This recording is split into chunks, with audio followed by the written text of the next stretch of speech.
रामकृष्ण हरी मित्रांनो, तर आज 7 ऑगस्ट दुकानात आलोय आणि जबरदस्त प्रेम शुभेच्छा इतके लोक येऊन उभे होते.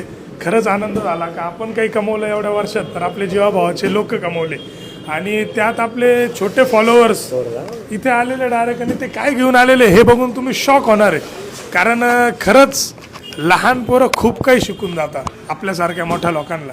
त्यांनी काय केलं आज हे तुम्हाला कळेल. तुझं नाव सांग बेटा. आर्यन. आर्यन, हा. बरं तू हे काय घेऊन आलाय मला? पेन. पेन कशासाठी?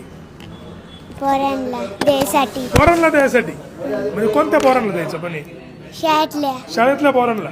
आणि तू कुठं पाहिलं का म्हणजे पेन द्यायचं होतं मी मागितलंय? कोणी सांगितलं तुला?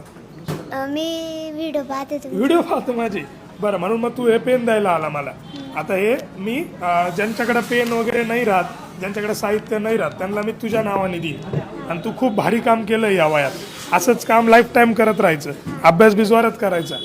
तर यांनी सर्वात मोठी भेटवस्तू ही दिलेली आहे. पेनचं हे बॉक्स आणलं आहे आणि हे पेन मी आता जे गरजू आहे त्यांना मी देणार आहे. तर याच्याहून मोठी भेटवस्तू, याच्याहून मोठे बेस्ट गिफ्ट बड्डे विशेष माझ्यासाठी नाही आहे. कारण मी फक्त सांगितलं होतं का शाळेय साहित्य किंवा गरजू लोकांना जे लागेल ते घेऊन या, आणि हा छोटा आपला फॉलोअर हे घेऊन आलेला आहे. खरंच आनंद झालेला आहे मला लय बघून. यांनी सगळ्यात मोठं गिफ्ट दिलं आहे मला. तर असंच तुम्ही सुद्धा फुल नाही फुलाची पाकळी येऊन योगदान द्या, आणि आपण सर्व हे गोळा करून आपण हे वाटप करणार आहे. आता विषय झाला, हा फॉलो करतो असं मला बोलला. व्हिडिओ बघितला म्हणजे फॉलो करतो, तर आपल्याकडून मी याला काहीतरी गिफ्ट तर द्यायलाच पाहिजे.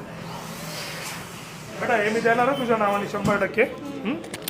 तुझे मित्र असताना अजून असे तुझ्यासारखे छोटे छोटे शाळेमध्ये, त्यांना देईल मी पेन.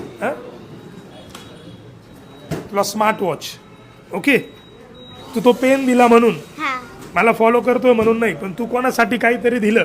आणि आपण जर एवढं दिलं तर देव आपल्याला एवढं देतो. तू मला एवढा पेन दिला, मी तुला एवढी मोठी स्मार्ट वॉच दिली. काय शिकला? देत राहायचं.